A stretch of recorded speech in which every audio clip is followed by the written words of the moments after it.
হেলাঞ্চি গ্রামের সাবেক নৌবাহিনীতে কর্মরত আকবর আলী ভাই। আকবর আলী ভাইকে ধন্যবাদ জানাই যে তিনি আঙ্গুর চাষকে এই যশোর জেলাকে এক স্বর্ণ শিখরে নিয়ে গেছেন। এবং আকবর ভাই এই চারা ভাই প্রথম কোথা থেকে আনছিলেন আপনি?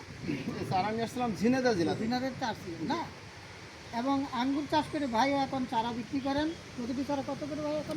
এটা চারার মূল্য ওইভাবে 200 কারো কাছে 250, যে একটা চারা কেউ যদি নেবে। চারা নিতে চান তাহলে আমার অনেক সময় যে বাগান নাম্বার করে সেটা স্ক্রিনে আলোচনা যোগাযোগ করতে পারেন। আলোচনা করে। এবং আর পাইকারি দামে আরও কম আছে। হ্যাঁ, এই যে চারা, এই কলম অরিজিনাল চারা এবং খুবই সুন্দর। আশা করি ভাই আরও আমাদের এই এলাকায় আঙ্গুর চাষ করে আরও উন্নত করেন এই কামনায় আন্দোলন সরকার। ধন্যবাদ হেলাঞ্চি থেকে। আবার দেখা হবে অন্য কোনো স্থানে।